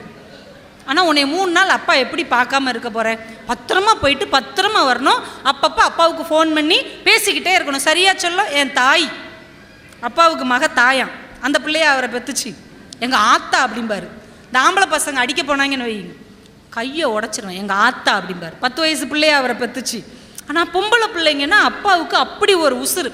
தன்னை பெத்த ஆத்தாவே மகளாக வந்து வாச்சிருக்குதோ அப்படிங்கிற எண்ணம் எல்லா தகப்பன்மார்களுக்கும் உண்டு. அதே எண்ணம் விஜய ரகுநாத சேதுபதி அவர்களுக்கும் இருந்தது. அதனால் அவருக்கு 2 பொம்பளை பிள்ளைங்க. ஒருத்தங்க பேர் சிவகாமி நாச்சியார், இன்னொருத்தங்க பேர் ராஜலட்சுமி நாச்சியார். 2 பொம்பளை பிள்ளைங்க எங்கேயாவது தூரம் தேசத்தில் கட்டி கொடுத்துட்டோம்னா நினச்ச நேரம் பிள்ளைங்க பக்கத்தில் வந்து இருக்காது. நினச்ச நேரம் பிள்ளைகளோட உட்காந்து சாப்பிட முடியாது. நினச்ச நேரம் அந்த பிள்ளைங்க முகத்தை பார்த்து அது நல்லா இருக்கா நல்லா இல்லையான்னு கேட்க முடியாதே அப்படின்ட்டு 2 பொம்பளை பிள்ளைங்களையும் என்ன பண்ணிட்டாரு, தான் சொந்த அக்கா மகனாக இருக்கக்கூடிய தண்டபாணி தேவருக்கு கல்யாணம் பண்ணி கொடுத்தாரு. சொந்த அக்கா மகன், தான் சொந்த மருமகன், 2 பிள்ளைகளையுமே கல்யாணம் முடிச்சு கொடுத்துட்டாரு. அப்போ அக்கா தங்கச்சியும் ஒற்றுமையாக இருந்துக்குவாங்க, நம்ம அக்கா மகன் அன்பாக பார்த்துக்குருவான், ஏதாவது தப்பாக இருந்தால் கூட அவனை நம்ம கண்டிச்சுக்கலான்னு சொந்தத்திலே கல்யாணம் முடிச்சு கொடுத்து ராமேஸ்வரத்துக்கு அவர் ஆளுநராகவும் போட்டார். காலம் அவ்வளவு மகிழ்ச்சியாக போய் கொண்டிருக்கிறது. திடீர்னு அவர் அரசவையில் அந்த பசு வந்து நின்ன மாதிரி ஒரு சாது, ஒரு துறவி வந்து நிற்கிறார், கையை கட்டிக்கிட்டு நிற்கிறார். சொல்லுங்க ஐயா உங்களுக்கு என்ன பிரச்சனை, என்ன வேணும், என்னைய தேடி வந்திருக்கிறீங்கன்னு அரசராக இருக்கக்கூடிய சேதுபதி கேட்குறார். அவர் சொல்கிறாரு, ஐயா நான் காசியிலேருந்து வடநாட்டிலேருந்து வர்ற துறவி கிட்ட பணம் காசு கிடையாதுன்னு உங்களுக்கு தெரியும். எல்லா கோயில்களுக்கும் போய் தீர்த்த நீராடி அங்கே கிடைக்கிற அன்னதானத்தை சாப்பிட்டு வந்துட்டு இருக்கிறேன். ராமேஸ்வரத்தில் போய் ஈஸ்வரனை தரிசனிக்கணுங்கிறது என்னுடைய நீண்ட நாள் லட்சியம். இன்றைக்கி அப்படித்தான் வந்தேன். ராமநாதபுரத்துலேருந்து ராமேஸ்வரம் போகிறதுக்கு அந்த படகுல ஏறி உக்காந்தேன். நாளனா கட்டணம் கொடுன்னு கேட்டாங்க. இருக்கிறவங்க கொடுத்துருவாங்க. என்ன மாதிரி இல்லாத துறவிகள் காசுக்கு என்னையா செய்வோம், நாங்கள் ஈஸ்வரனை பார்க்க முடியாதா, நாங்கள் சிவனை தரிசிக்கவே முடியாதா, நீங்கள் பதில் சொல்லுங்க அப்படின்ட்டார். அப்படியே சேதுபதி ஒரு கணம் ஆடி போய்விட்டார். ஏன்னா அது வரைக்கும் அவருடைய ஆட்சியிலே ராமநாதபுரத்திலிருந்து யார் ராமேஸ்வரத்துக்கு கோயிலுக்கு போனாலும் அதுக்கு கட்டணம் கிடையாது, கட்டணம் வசூலிக்க கூடாது, இது சட்டம். அதையும் மீறி ஒரு துறவி கிட்ட கட்டாயப்படுத்தி பணம் கேட்டிருக்காங்கன்னா அது யாரா இருக்கும்? மந்திரியை கூப்பிட்டு கேட்குறாரு, யார் இந்த ஒரு கொடுமையான செயலை செஞ்சது? மந்திரி ரொம்ப பணிவாக சொல்கிறாரு, உங்கள் மருமகன் தண்டபாணி தேவர் தான் நாளானா வசூல் பண்ணி அவர் வச்சுக்கிறதுக்காக இல்லை, கோயில் பராமரிப்புக்கும் கோயில் வளர்ச்சிக்கும் அதை செலவழிச்சுக்கோங்கன்னு சொல்லி ஒரு ஆர்டர் போட்டிருக்கிறாரு. அவன் தான் போட்டானா? ஆமாம். வர சொல்ல அவனை கூட்டு வந்து நிப்பாட்டுறாங்க. நீ தான் வசூல் பண்ண சொன்னியா? ஆமாம். நாளனா வசூல் பண்ண சொல்லி நீ தான் சட்டம் போட்டியா? ஆமாம், நான் தான் போட்டேன். அந்த கோயிலுக்கு போகிறவங்க கிட்ட பணம் வாங்கக்கூடாதுன்னு நான் போட்ட சட்டம் உனக்கு தெரியும் தானே? தெரியும். தெரிஞ்சே மீறி இருக்கு அப்படித்தானே? ஆமாம். அவ்வளோதான். அடுத்த வார்த்தை என்ன சொன்னார்? இந்த தேசத்துக்கே நீ துரோகம் செய்திருந்தால் கூட உன்னை நாடு கடத்தி விடுவேன், ஆனால் நீ செய்தது ஈஸ்வர துரோகம், இவனை உடனே சிரச்சேதம் செய்யுங்கள், உடனே கழுத்தை அறுத்து கொன்றுங்க அப்படின்னு தீர்ப்பு சொல்லிட்டார். நீங்கள் நினச்சி பாருங்கள், சொந்த அக்கா பையன், இவர் தான் தாய் மாமா, அந்த குழந்தை பிறந்ததுலேருந்து தூக்கி வளர்த்துருப்பார்ல, இவர் மடியில் உட்கார வச்சு தானே அந்த பிள்ளைக்கு எல்லா சடங்கும் நடந்திருக்கும். அவனை எவ்வளவு நேசிச்சிருந்தா தான் பெத்த 2 பொண்களையும் அவனுக்கு கட்டி கொடுத்துருப்பார். இப்போ இவனுக்கு ஒன்றுனா அந்த பிள்ளைங்களுடைய வாழ்க்கை என்ன ஆகும்? ஒரு தகப்பனாக அவர் சிந்திக்கவே இல்லை, ஒரு தாய் மாமனாக அவர் யோசிக்கவே இல்லை, ஒரு நாட்டின் நீதி தவறாத மன்னனாக மட்டுமே யோசித்தார். சொந்த மருமகனை கொன்னுட்டார். இப்போ இந்த செய்தி அக்காவுக்கும் தங்கச்சிக்கும் தெரியுது. சாகிறதுக்குள்ளேயாவது கணவன் முகத்தை ஒரு தடவை பார்த்துருவோன்னு ஆளுக்கு ஒரு பல்லக்கில் கிளம்பி வர்றாங்க. அதுக்குள்ளே செய்தி சொல்லிட்டாங்க, அவர் தலையை துண்டிச்சாச்சு. உடனே எந்த இடத்துல அந்த செய்தியை கேள்விப்பட்டார்களோ அதே இடத்துல இறங்கி அக்காவும் தங்கச்சியும் அவங்கவுங்க இறங்கின இடத்துல தீ மூட்டி அந்த தீயில் பாய்ந்து தற்கொலை செய்து கொண்டார்கள். இன்றைக்கும் அந்த 2 பெண்களின் நினைவாக அக்கா மடம் தங்கச்சி மடம் என்று அந்த இடம் சரித்திரத்தில் நிலை பெற்று நிறைந்திருக்கிறது என்றால் அது 2 அக்கா தங்கச்சியுடைய தியாகம் மட்டுமில்லை. இந்த தமிழ்நாட்டில் அன்னைக்கு ஒரு மனுநீதி சோழன் போல தன் பிள்ளைகளாக இருந்தாலும், தன் சொந்தக்காரனாக இருந்தாலும், தன் சொந்த மருமகனாக இருந்தாலும் கூட நீதிதான் முக்கியம் என்று தலை நிமிர்ந்து நின்ற ஒரு மறவர் குல தலைவனின் வரலாறு அந்த 2 இடத்திலும் மறைந்திருக்கு. இன்னைக்கு நீங்கள் அங்கே போய் நின்னா கூட அவர்களுடைய மூச்சு காற்றின் ஓசை உங்களுக்கு கேட்கும். நம்ம பிள்ளைங்களை எங்கெங்கேயோ கூட்டு போகிறோம், ஷாப்பிங் மால் கூட்டு போகிறோம், சுற்றுலா கூட்டு போகிறோம், ஊட்டி கொடைக்கானல் கூட்டு போகிறோம். ஆனால் ராமேஸ்வரம் கோவிலுக்கும் அந்த அக்கா மடம் தங்கச்சி மடத்துக்கும் எத்தனை பேர் கூட்டு போயிருக்கிறோம்? கண்டிப்பாக இந்த மாதிரி வரலாற்று நினைவிடங்களுக்கு நம்முடைய இனம் தடம் பதித்த சுவடுகளை காண்பிக்க அடுத்த தலைமுறையை நாம் கண்டிப்பாக அழைத்து கொண்டு போய் காட்ட வேண்டும். அப்போ தான் தெரியும், ஓ இப்படிப்பட்ட பரம்பரையில் நாம் வந்தவர்களா என்பது அந்த குழந்தைகளுக்கு தெரியும் என்பதை தயவு செய்து நாம் புரிந்து கொள்ள வேண்டும். நம்ம இந்தியா கிட்டத்தட்ட 200 வருஷம் ஆங்கிலேயர்களுக்கு அடிமையாக இருந்தது. ஒரு நாள் 2 நாளில் 200 வருஷம் பிரிட்டிஷ்காரங்களுக்கு அடிமையாக இருந்தது. நம்ம மங்கள் பாண்டேவுடைய வரலாறை சொல்லுகிறோம். ஆனால் மங்கள் பாண்டேவுக்கு முன்னாடியே நம்முடைய தெற்கத்தி சீமையில் பிரிட்டிஷ்காரர்களை எதிர்த்து முழக்கப்பட்ட முதல் குரல், பிரிட்டிஷ்காரனுக்கு எதிராக நீட்டப்பட்ட முதல் விரல் யாருடையது என்றால் பூலித்தேவன் என்கின்ற ஒரு தெற்கத்தி சீமை தலைவனுடைய குரல் தான் அந்த குரல். அதுவரைக்கும் எல்லா பாளையக்காரர்களும் பயந்து போய் அடி பணிந்து பிரிட்டிஷ்காரன் காலில் விழுந்து கப்பம் கட்டி கொண்டிருந்தார்கள். ஆனால் பூலித்தேவன் சொன்னான், இது என் நாடு, இது என் மக்கள், இது என்னுடைய உழைப்பு, உனக்கு ஒரு பைசா கூட வரி தர முடியாது. பிரிட்டிஷ்காரன் இறங்கி வர்றான். இவன் என்னடா வரி தர மாட்டேங்கிறான், பார்க்கறதுக்கு ஆள் பயங்கரமான படைபலத்தோடு இருக்கிறான், வீரம் நிறைந்தவனாக இருக்கிறான். பிரிட்டிஷ் அரசாங்கம் இறங்கி வருது. நீங்கள் பணமாக தர வேண்டாம், தங்கமாக தர வேண்டாம், நெல்மணிகளாகவாவது எங்களுக்கு வரியை செலுத்துருங்க, நெல்லாவது கொடுங்க, அதுக்கு பதிலாக அவர் சொன்னார், நெல்லா, ஒரு நெல் மணியை கூட உனக்காக நான் கப்பம் கட்ட மாட்டேன். இனிமே என் ஊருக்கு பேர் நெற்கட்டும் செவ்வல் இல்லடா, நெற்கட்டான் செவ்வல் என்று சரித்திரத்தையே மாற்றி அமைச்சார். ஒரு நெல் மணி கூட உனக்கு தர முடியாது. என்கிட்ட வந்து அடிமையாக இருந்து பணிவாக கேளு, ராஜ்யத்தையே தருவேன். ஆனால் எனக்கு அதிகாரம் செய்து கொண்டு என் மேலே இருந்து நின்று கேட்டால் ஒரு நெல் மணியை கூட உனக்காக தரமாட்டேன் என்று ஓங்கி ஒலித்த குரல் பூலித்தேவன் அவர்களுடைய குரல். அவங்க குலதெய்வத்துடைய பேர் தான் பூலித்தேவன் வச்சுருந்தாங்க. ஆனால் நிறைய பேர் புலித்தேவன் சொல்லுவாங்க. என்ன காரணம் தெரியுமா? சின்ன வயசுலேயே புலி கூட விளையாடியவர் அவர். நம்ம பிள்ளைங்களாம் புலி பொம்மை வச்சு விளையாடுது, ஆனால் பூலித்தேவன் அவர்கள் சின்ன வயசுலேயே புலி கூட விளையாடிய வீர தோள்கள் நிரம்பியவர். அதனால தான் புலித்தேவன் என்று அவருக்கு இன்னொரு பெயரும் இருக்கிறது. காலம் காலமாக தமிழனுடைய வரலாறு எப்படி அழிக்கப்பட்டிருக்கிறது, எப்படி மறைக்கப்பட்டிருக்கிறது தெரியுமா? தமிழர்கள் துரோகிகளால் வீழ்ந்ததே கிடையாது, தமிழர்கள் எதிரிகளால் வீழ்ந்ததே கிடையாது. தான் கூடவே இருக்கிறாங்க பார்த்தீங்களா, அந்த மனிதர்களால் தான் வீழ்த்தப்படுகிறார்கள். அப்படித்தான் பூலித்தேவனையும் ஒருவர் காட்டி கொடுத்ததால் பிரிட்டிஷ் படையிட்ட அவர் மாட்ட வேண்டியதாக போச்சு. எல்லா படையிலும் ஜெயித்து கொண்டே இருந்த பூலித்தேவன் நரிவஞ்சகத்தனமாக ஆங்கிலேயரால் பிடிக்கப்பட்டார். அவரை பிடிச்சி இழுத்துட்டு போகும்போது தான் சங்கரன் கோவிலில் நின்று நான் போய் வழிபாடு செஞ்சுட்டு வந்துடுறேன் கோமதி அம்மனை அப்படின்னார். சரின்னு உள்ளே அனுப்பிட்டாங்க. கூட 2 பேர் போகிறாங்க. கையில் விலங்கு கட்டப்பட்டிருக்கிறது. நீங்கள் பாருங்கள், இறை அனுபவம் அப்படிங்கிறது நம்ம மற்ற சமயத்தில் தான் கேட்குறோம். அற்புதம் இப்படியெல்லாம் நடந்தது, அப்படியெல்லாம் நடந்தது. ஆனால் பூலித்தேவன் வாழ்க்கையிலே இறை அனுபவம் எப்படி நடந்திருக்கு? உள்ளே போகிறாரு, கோமதி அம்மனை வழிபாடு செய்கிறாரு. அந்த இடத்துல இருந்த ஆங்கிலேயர் இதை பதிவு செய்கிறார். அவர் போய் நின்று வழிபாடு செஞ்சுக்கிட்டு இருந்தார். திடீர்னு புகையாக வந்தது. அவர் கையில் இருந்த விலங்குகள் உடைந்தது. கொஞ்ச நேரம் தான், என்ன நடந்ததுன்னு எங்களுக்கு தெரியல. அந்த இடத்தில் பூலித்தேவன் இல்லை. ஒருவேளை உங்கள் இந்து சமயம் சொல்வது போல அவர் இறைவனோடு 2.5 கலந்து விட்டார் என்று தான் எங்களால் நம்ப தோன்றுகிறது என்று அவர் பதிவு செய்திருக்கிறார். இப்போ இறைவனே என்ன நினச்சிருக்கிறான்? கம்பீரமாக வாழ்ந்த ஒருவனை, வீரத்தால் நிரம்பி நின்ற ஒருத்தனை நிறைய வஞ்சகத்தால் இன்னொரு ஆங்கிலேயன் அழிக்கக்கூடாது, அவனை நான் எடுத்துக்கொள்ளுகிறேன் என்று அந்த கோமதி அம்மாள் அவனை தன்னோடு சேர்த்து கொண்டார். இன்றைக்கி நீங்கள் சங்கரன் கோயிலுக்குள்ளே போனீங்கன்னா பூலித்தேவன் அறை அப்படின்னே ஒன்று இருக்குது, பார்த்துருக்குறீங்க இல்லையா? அது குழந்தைகளுக்கு கூட்டு போய் காமிங்க. இது பூலித்தேவன் வேறு யாரும் கிடையாது, உங்கள் முப்பாட்டம் தான் இவன். கடவுளுக்கு இணையாக கோவிலிலே ஒருவருக்கு அறை வைக்கப்பட்டிருக்கிறது என்றால் அது பூலித்தேவன் அவர்களுடைய அறை. ஆங்கிலேயர்களின் கன்னத்தில் ஓங்கி ஒரு அறை விட்ட ஒரு மாமன்னனின் அறைதான் அது என்பதை அந்த குழந்தைகளுக்கு கற்றுக்கொள்ளுங்கள். இறைவனோட இறைவனாக அவர் ஐக்கியமாகி இருக்கிறார். வேலு நாச்சியாரை சொல்லாமல் நம்ம இப்படி கதையை முடிக்க முடியும்? அதுவும் அவங்க ரொம்ப நல்லா வேற பேசிட்டாங்க. நம்ம பழைய சங்க காலத்தில் பெண்களுடைய வீரம் எப்படி இருந்ததுங்கிறதுக்கு ஒரு பாட்டு சொல்லுவாங்க. முரத்தினால் ஒரு புலியை துரத்தினால் வீர மரத்தி என்று சொல்வார்கள். புலி வந்திருக்குங்க. இப்போ நம்மெல்லாம் குழம்புக்கு புலி வந்தால் நம்ம பெண்கள்லாம் முரத்தை எடுத்துகிட்டு ஓடுவாங்க, புலி கொடுங்க அப்படின்னு. ஆனால் அன்னைக்கு காட்டிலேருந்து ஒரு புலி வந்திருக்கு.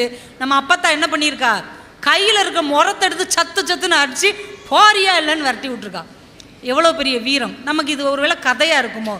நல்லா கதை விட்றாங்கடா. சங்க காலத்தில் புலி வந்துச்சான், ஒரு பாட்டி ஓடி போய் முரத்தாலேயே அடிச்சிச்சான், யாருக்கு அதில் பூ சுற்றுறீங்க அப்படின்னு நீங்கள் நினச்சிங்க அப்படின்னா, அதே பரம்பரையில் வந்த வீரமங்கை வேலு நாச்சியார் வரலாறை படித்தால் நிச்சயமாக இந்த தமிழ் மண்ணில் புலியை ஒரு மரத்தி முரத்தால் விரட்டி இருக்க முடியும் என்று நீங்கள் நம்புவீர்கள். அவ்வளோ பெரிய ஆற்றலும் திறமையும் வீரமும் நிறைந்தவள் நம்முடைய வேலு நாச்சியார். அவங்க கூட குறிப்பிட்டு சொன்னாங்க, வடநாட்டில் ஜான்சி ராணின்னு ஒருத்தங்க ஆங்கிலேயர்களை எதிர்த்து போரிட்டு தோத்து போய் உயிர் விட்டாங்க. அவங்க நினைவா இன்னைக்கும் ஜான்சி ராணிங்கிற பேரை எல்லாரும் வைக்கிறாங்க, தெரியும்ல? தமிழ்நாட்டில் ஜான்சி ராணிங்கிற பேர் யாரால் வைக்கப்பட்டது? வடநாட்டில் இருக்கிற அந்த அம்மா பேரை தான் நாம் வச்சுக்கிட்டே இருக்கிறோம். ஜான்சி ஜான்சி ஜான்சி ராணி, ஜான்சி ராணி பூங்கா அப்படின்லாம் வச்சுருக்குறாங்க. ஆனால் அவங்க பிறப்பதற்கு 77 வருஷத்துக்கு முன்னாடியே வெள்ளையர்களை அடித்து துரத்தி தன் சிவகங்கை சீமையை மீட்டெடுத்த வேலு நாச்சியாருடைய பெயர் எங்கேயாவது சொல்லப்படுகிறதா?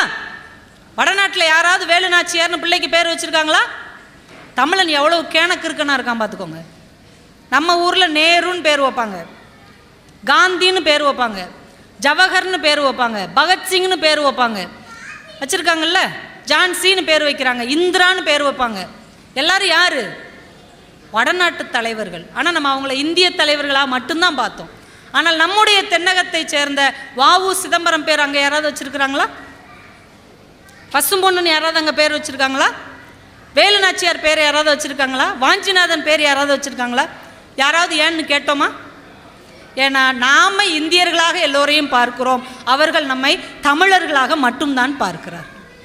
இந்த மறைக்கப்பட்ட வரலாறை நாம் உணர்ந்து மீட்டு கொண்டு வரவில்லை என்றால் காலம் காலமாக அவர்களுக்கு நாம் அடிமையாகி போய்விடுவோம் என்பதை நாம் மறந்து விடக்கூடாது. நம்ம வாழ்க்கையில் நாம் ஜெயிச்சிட்டோம், ஒரு வெற்றிகரமான வாழ்க்கை நடத்திட்டோம் அப்படின்னா அதுக்கு அடையாளம் என்ன தெரியுமா? நமக்கு சம்பந்தமே இல்லாத யாரோ ஒருத்தர் நமக்காக உயிர் தர தயாராக இருக்க வேண்டும். நிறைய விஷயங்கள் அந்த பொண்ணே சொல்லிட்டாங்க, அவங்க பிறந்ததுலேருந்து போர் நடத்துனது எல்லாமே சொல்லிட்டாங்க. நான் அந்த 2 சம்பவத்தை, அந்த உடையாள் கதையை ரொம்ப நல்லா சொன்னாங்க. நமக்கு சம்பந்தமே இல்லாதவங்க உயிர் கொடுக்குறாங்கன்னு வைங்களேன், நீங்கள் ஒரு நல்ல வாழ்க்கை வாழ்ந்திருக்கிறீர்கள் என்று அர்த்தம். வீரமங்கை வேலு நாச்சியார் பிரிட்டிஷ் படைகள் துரத்திக்கிட்டு வருது, அவங்க ஒரு காட்டுக்குள்ளே போகிறாங்க. கொல்லங்குடி பக்கத்தில் அரியாக்குறிச்சின்னு அந்த ஊர் இன்றைக்கும் இருக்குது. அந்த ஊருக்குள்ளே இருக்கிற காட்டுக்குள்ளே அவங்க ஒரு சிறு பெண்கள் படையோடு உள்ளே போய் மறைஞ்சிட்டாங்க. அந்த இடத்துல உடையாள்னு ஒரு 12 வயது சின்ன பொண்ணு ஆடு மேய்ச்சிட்டு இருக்கிறா. பிரிட்டிஷ் படை வருது, தேடி பார்க்குறாங்க, வேலுநாச்சியார் எந்த பக்கம் போனான்னு தெரில. இந்த பொண்ணை கூப்பிட்டு கேட்குறாங்க, வேலுநாச்சியார் எங்கே போயிருக்கிறா தெரியுமா உனக்கு? தெரியும். அவங்க எந்த பக்கம் போயிருக்காங்கன்னு தெரியும், வேலுநாச்சியார் யாருன்னு தெரியும். சரி, எந்த பக்கம் போயிருக்கா சொல்லு. எந்த பக்கம் போயிருக்கான்னு தெரியும், ஆனால் உனக்கு சொல்ல முடியாது. இந்த பிரிட்டிஷ் தளபதி சொன்னான், 12 வயசு பொம்பளை பிள்ளைக்கு எவ்வளவு திமிரு. நீ இப்போ வேலுநாச்சியார் எந்த பக்கம் போனான்னு சொல்லலைன்னா உன்னை 2 துண்டாக வெட்டி இந்த இடத்துல போட்டுருவேன். அந்த 12 வயசு பொண்ணு, ஆடு மேய்க்கிற பொண்ணு, வேலுநாச்சியாரை அதிகபட்சம் 2-3 தடவை பார்த்துருப்பா, அவ்வளோதான். அந்த சின்ன பொண்ணு சொன்னா, 2 துண்டா இல்லை, நீ என்னை 8 துண்டாக வெட்டி திசையெங்கும் வீசி எறிந்தாலும் என் நாட்டின் தலைவியை உன்னிடம் காட்டி கொடுக்க மாட்டேன் என்று அந்த சின்ன பெண் சொன்னார். அந்த ஈவு இரக்கமே இல்லாத பிரிட்டிஷ் தளபதி அந்த வார்த்தையை கேட்டு ஆத்திரம் அடைஞ்சு கொந்தளிச்சு அந்த பொண்ணை 2 துண்டா வெட்டி போட்டு போயிட்டான். இந்த செய்தியை பின்னால் தெரிந்து ஓடி வந்த வேலு நாச்சியார் அந்த பிள்ளை எந்த இடத்தில் வெட்டுப்பட்டு கிடந்ததோ அந்த இடத்திலேயே ஒரு காளியம்மன் கோவிலை நிறுவி வெட்டுடை காளியம்மன் என்று இன்றைக்கு அந்த பிள்ளையை தெய்வமாக வழிபட்டு கொண்டிருக்கிறோம். நம்ம வாழ்ந்திருக்கிறோம். அது நல்ல வாழ்க்கைன்னா என்ன அர்த்தம்? நம்ம யாருன்னே தெரியாத ஒருத்தங்க நமக்காக உயிரை தர வேண்டும், அதுதான் நல்ல வாழ்க்கை. அந்த பொண்ணுடைய நினைவாத்தான் குயிலி தலைமையிலான ஒரு பெண்கள் படையை உருவாக்குறாங்க. அந்த படைக்கு உடையாள் படை அப்படின்னே பேர். குயிலி அவங்க மரக்குளத்தை சேர்ந்த பெண் இல்லை, ஆனாலும் வேலு நாச்சியாருக்கு அவங்க தான் ரொம்ப நெருங்கிய தோழி, ரொம்ப வேண்டப்பட்டவங்க. அந்த பிரிட்டிஷ் படைக்கு எதிராக கோட்டைக்கு விஜயதசமி அன்னைக்கு சாமி கும்பிட்ற மாதிரி இந்த பெண்கள்லாம் உள்ளே போயிட்டாங்க. உள்ளே போய் கடுமையான சண்டை நடந்து கொண்டு இருக்கிறது. கோட்டையை எப்படியாவது கைப்பற்றி விட வேண்டும் என்கின்ற வெறியில இவங்க போரிட்டு இருக்கிறாங்க. ஹைதர் அலியுடைய படையும் வந்து சேர்ந்துருச்சு. 5000 காலாட்படை, 5000 குதிரைப்படை வந்து சப்போர்ட்டுக்கு நிற்கிறாங்க. இதை விட்டால் இனிமேல் ஜெயிக்க வாய்ப்பே இல்லை. ஏன்னா முத்துவடுகநாதரை ஏற்கனவே கொன்னுட்டாங்க. 8 ஆண்டுகள் தவ வாழ்க்கை வாழ்ந்தவள் வேலு நாச்சியார். இந்த ஒரு தருணத்துக்காகத்தான் அவர் உயிரை கையில் பிடித்து வாழ்ந்தாள். இப்போ எப்படியாவது என் தலைவி ஜெயிச்சே ஆகணும். குயிலி பார்க்குறா, ஆயுதப்படை இருந்தால் தானடா நீங்கள் போரிடுவீங்க, உங்ககிட்ட வெடிமருந்தும் பீரங்கியும் துப்பாக்கியும் இருந்தால் தானே எங்களை சுடுவீங்க, அதையே அழிச்சுட்டா என்ன பண்ணுவீங்க? அந்த கோவிலில் சாமிக்கு தீபம் போடுறதுக்கு நெய் வச்சுருப்பாங்க இல்லையா, அவ்வளவு நெய்யையும் எடுத்து உடம்பில் பூசிக்கொண்டு ஒரு தீப்பந்தத்தை கையில் ஏந்தி உப்பரிகையிலிருந்து ஆயுத கிடங்குக்குள்ளே குதிச்சு தன்னை அழித்து அந்த ஆயுத கிடங்கையும் அழித்து விட்டு செத்து போனால் குயிலி என்கின்ற ஒரு பெண். யாருக்காக? வேலு நாச்சியார் என்கின்ற அந்த ஒற்றை மனுஷிக்காக. இப்போ எந்த அளவுக்கு அவளுடைய வீரத்தை நேசித்திருந்தால், எந்த அளவுக்கு வேலு நாச்சியார் தன் அன்பை அவளிடம் காட்டியிருந்தால், தன் வாழ்க்கையையே கொடுத்து கூட அவளை காப்பாற்ற வேண்டும் என்று அந்த பெண் நினைத்தாள் என்றால் நீங்கள் சிந்தித்து பாருங்கள். வாழ்க்கை என்றால் நாமளும் நம்ம சார்ந்தவங்களும் நம்மளை பாராட்டி வாழ்வதில்லை. நமக்கு சம்பந்தமே இல்லாத 2 பேர் நமக்காக உயிரை கொடுப்பார்கள் என்றால் அதுதான் நாம் நன்றாக வாழ்ந்திருக்கிறோம் என்பதின் அடையாளம். அப்படி பார்த்தால் உங்களுடைய அப்பத்தா வேலு நாச்சியார் மிகச்சிறப்பான ஒரு வாழ்க்கையை இந்த மண்ணில் வாழ்ந்துவிட்டு மறைந்து போயிருக்கிறார்.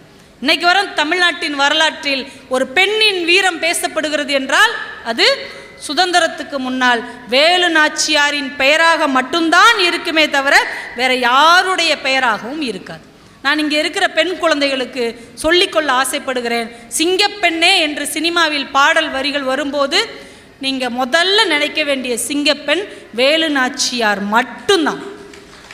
அதுதான் தமிழ்நாட்டின் முதல் சிங்கப்பெண். இன்னொன்று உங்களுக்கு சொல்கிறோம், ஏன் தெரியுமா இவங்களுடைய வரலாறெல்லாம் உங்களுக்கு சொல்கிறோம்? இவ்வளவு பெரிய பரம்பரையிலிருந்து வந்துவிட்டு நாம் சர்வசாதாரணமாக யார்கிட்டையும் அடிமையாகி விடக்கூடாது, எந்த பொருளுக்கும் அடிமையாகி விடக்கூடாது, யார் ஒருவருக்கும் அடிமையாகி விடக்கூடாது. ஏன்னா உங்கள் கையில் ஒரு மோசமான ஆயுதம் இருக்கிறது, மோசமான ஆயுதம் இளைஞர்கள் கையில் இருக்கிறது. அதற்கு மொபைல் ஃபோன் அப்படின்னு பேர். வீட்டில் உட்காந்து தான் மொபைல் பார்க்குறீங்க, அம்மாவுக்கு பக்கத்தில் உட்காந்து சிரிச்சுக்கிட்டே தான் மொபைல் பார்க்குறீங்க. ஆனால் அந்த மொபைலில் நீங்கள் யார் கூட பேசுகிறீங்க, யாருக்கிட்ட சேட் பண்ணுறீங்க, யாருக்கு நீங்கள் அடிமையாக இருக்கிறீங்க, யாருக்கும் தெரியாது. வாழ்க்கையில் தன்னை நம்பி இருக்கிற தலைவிக்காக உயிரையே கொடுக்கணும்னு இந்த மண்ணில் வேலு நாச்சியார் கீழே இருந்திருக்கிறாங்க. ஆனால் நம்ம நம்பி இருக்கிற அம்மா அப்பாவுக்கு நம்ம உண்மையாக இருக்கிறோமா? பொம்பளை பிள்ளைங்க தான் சொல்லணும், ஆம்பளை பிள்ளைங்க தான் சொல்லணும். இந்த மொபைல் ஃபோனில் நீங்கள் பாடம் மட்டுமா பார்க்குறீங்க, படம் மட்டுமா பார்க்குறீங்க, தேவையில்லாத தொடர்புகளோடும் நீங்கள் வாழ்ந்து கொண்டு இருக்கிறீர்கள். தயவு செய்து நம்முடைய அப்பத்தா வேலு நாச்சியார் என்பது உண்மையாக இருந்தால் தேவையில்லாத யாரோடும் இந்த மொபைல் ஃபோனில் நீங்கள் தொடர்பில் இருக்காதீர்கள். அதுதான் நீங்கள் உங்கள் அம்மா அப்பாவை உண்மையிலேயே நேசிப்பதற்கு அடையாளம். இந்த கொரோனா வர்றதுக்கு ஒரு வாரம் முன்னாடிங்க ஒரு பொண்ணு 12th படிக்கிற பொண்ணு மும்பையில் இருக்குது. அம்மா டாக்டர், அப்பா பெரிய காலேஜ் ப்ரொஃபஸர், ஒரே ஒரு பொம்பளை பிள்ளை தான். அவங்க 2 பேரும் வேலைக்குன்னு போயிடுறாங்களா. அவளுக்கு இப்போ தான் ஃபேஸ்புக்கு வாட்ஸ்அப்பெல்லாம் யாரோ அறிமுகப்படுத்தி விட்றாங்க. அந்த பிள்ளை யாரோ ஒரு இளைஞன் கூட பேசிக்கிட்டே இருக்குது. அந்த பையன் நீ சாப்பிட்டியா, உனக்கு காய்ச்சல் எடுக்குதா, நீ நல்லா இருக்கியான்னு ஒரே மெசேஜ் பண்ணுறான். இவளுக்கு அந்த ஃபோட்டோவில் இருக்கிற அவன் முகத்தை பார்த்து மட்டுமே பேசிக்கிட்டே இருக்கிறான். 1 வருஷம் இது ஓடி இருக்கு. ஒரு நாள் அவங்க அம்மா வர ஒழுங்காகவே படிக்க மாட்டேங்கிறேன்னு கோவமாக திட்டியிருக்காங்க. பெத்த தாய் இது கூட செய்யக்கூடாதா? உடனே அந்த பொண்ணு அந்த பையனுக்கு மெசேஜ் போட்டா, எங்கள் அம்மா என்னை திட்டாங்க, நான் உன் கூட வந்துடுறேன். அவன் மெட்ராஸில் இருக்கிறான், நீ வந்துடு, உங்கள் வீட்டில் இருக்க நகையெல்லாம் எடுத்துகிட்டு வந்துடு. வீட்டில் இருக்க 80 பவுன் நகை 5 லட்சம் பணம் பேக்கில் போட்டு அவன் டிக்கெட் எடுத்து அனுப்பி விட்றான். மேடம் கிளம்பி போயாச்சு. யார்? 12th படிக்கிற பொண்ணு. மெட்ராஸில் ஏர்போர்ட்டில் வந்து இறங்கி அவனுக்கு ஃபோன் பண்ணுறா. இல்லை ஆச்சரியம் என்னென்னா 1 வருஷமாக அவன் முகத்தை இப்போ பார்த்ததே கிடையாது. அவன் அனுப்பின ஃபோட்டோ அந்த டிபியில் இருக்கிற பிக்சர் தான். இதுதான் அவன் நினச்சிட்ருக்கிறா. இறங்கி அந்த நம்பருக்கு ஃபோன் பண்ணுறா. பின்னாடி இருந்து ஒருத்தர் தோலை தட்டுறாரு. திரும்பி பார்த்தா வழுக்கத்தலையோட 60 வயசில் ஒருத்தர் நிற்கிறார். அவங்க அப்பாவோட மூத்தவர். அவர்கிட்ட தான் 1 வருஷமாக அந்த பிள்ளை சேட் பண்ணிக்கிட்டு இருந்திருக்கு. அவள் பயந்து போய் அங்கே இருக்கிற போலீஸில் கம்ப்ளைண்ட் கொடுத்து போலீஸ் அவங்க அம்மா அப்பாவை கூப்பிட்டு அவளை ஒப்படைச்சி இந்த ஆளை ஜெயிலில் தூக்கி போட்டிருக்கிறாங்க. இப்போ உங்கள் கையில் இருக்கிற மொபைல் எவ்வளவு பயங்கரமான ஆயுதம் என்பதை நம்ம வீட்டு பொம்பளை பிள்ளைங்க பொறுப்போட புரிந்து கொள்ள வேண்டும். நம்ம அம்மா அப்பாவுக்கு நாம் உண்மையாக இருக்க வேண்டும். நாம் யாரை பின்பற்ற வேண்டும் என்பதை இந்த நேரத்தில் தயவு செய்து நீங்கள் முடிவெடுங்கள். நமக்கு ஹீரோ யார்? பசும்பொன் ஐயா. நமக்கு ஹீரோ யார்? பூலித்தேவன் ஐயா. நமக்கு ஹீரோயின் யார்? வேலு நாச்சியார். இனிமேல் உங்கள்கிட்ட யாராவது பிடிச்ச ஹீரோ யார் அப்படின்னா, எனக்கு சிவகார்த்திகேயன் பிடிக்கும், அவரை பிடிக்கும், இவரை பிடிக்கும்லாம் சொல்லாதீங்க. அவங்களாம் நம்மளுடைய என்டர்டைனர்ஸ். அவங்கள பிடிக்கும், படத்தை பார்ப்பேன், கை தட்டுவேன், வந்துடுவேன். ஆனால் யாரை பின்பற்றுவேன் என்றால் பசும்பொன் ஐயாவுடைய கண்ணியத்தையும் ஒழுக்கத்தையும் வீரத்தையும் தான் நான் பின்பற்றுவேனே தவிர எந்த சினிமாக்காரர்களையும் நான் பின்பற்ற மாட்டேன் என்று இந்த நேரத்தில் நீங்கள் உறுதிமொழி எடுங்கள். உங்களுக்கு உண்மையிலேயே ஹீரோனா உங்களை பெற்ற அப்பா தான். நீங்கள் விரும்புகிற நடிகர் யாராவது உங்களுக்கு உடம்பு சரியில்லைன்னா பக்கத்தில் வந்து உட்காருவாரா? என் பிள்ளைக்கு காய்ச்சலாக இருக்குது, என் ரசிகைக்கு காய்ச்சலாக இருக்குது, நான் 2 நாள் இங்கே இருந்துட்டு வர்றேன், ஷூட்டிங்கை கேன்சல் பண்ணிட்டு யாராவது வருவாங்களா? வரமாட்டாங்க. ஆனால் உங்களுக்கு ஒன்று என்றால் உயிரையே கொடுப்பதற்கு ஒரு ஜீவன் இந்த உலகத்தில் இருக்கிறது என்றால் உங்களை பெற்றெடுத்த உங்கள் அப்பா மட்டும்தான் என்பதை இங்கே இருக்கிற பிள்ளைகள் தயவு செய்து புரிந்து கொள்ளுங்கள். உங்கள் அப்பாவை தவிர யாரும் வரமாட்டாங்க. உங்கள் அப்பாவை தவிர உங்களுக்காக ஆதரவு கொடுக்கக்கூடிய ஒரு ஆண்மகன் இந்த உலகத்தில் யாரும் கிடையாது. அதனால் ஹீரோ அப்படின்னா உங்கள் சொந்த ஹீரோ உங்கள் அப்பா தான். உங்களுக்கு சொந்த ஹீரோயின் யாருன்னா கீர்த்தி சுரேஷோ நயன்தாராவோ கிடையாது. அன்றைக்கி ஒருத்தர் சொல்கிறார், இப்போ தான் மனசுக்கு நிம்மதியாக இருக்குது. ஏங்கன்னு, ஒரு வழியாக நயன்தாராவுக்கு கல்யாணம் ஆயிடுச்சு அப்படிங்கிறார். பெத்த பிள்ளைக்கு கல்யாணம் ஆனால் கூட இவ்வளோ சந்தோஷப்பட மாட்டார் போல். அடுத்து ஒரு வார்த்தை சொன்னார், இந்த திரிசா பிள்ளைக்கும் கல்யாணம் ஆயிடுச்சுன்னா ரொம்ப நிம்மதியாக இருப்பேன் அப்படிங்கிறார். அந்தளவுக்கு சினிமாவில் உள்ளவங்கள நம்ம ஆளுக நேசிக்குது பாருங்கள். ஆனால் உண்மையிலே நம்ம ஹீரோயின் யார்? நம்ம பெத்த அம்மா மட்டும்தான் நமக்கு ஹீரோயின். நான் ஒன்றை சொல்லி நான் நிறைவு செய்கிறேன். அறிவியலாளர்கள் சில விஷயங்களை அளவுகோலால் குறியீடு செய்தார்கள். இப்போ நிலநடுக்கம் வந்தால் என்ன சொல்லுவாங்க?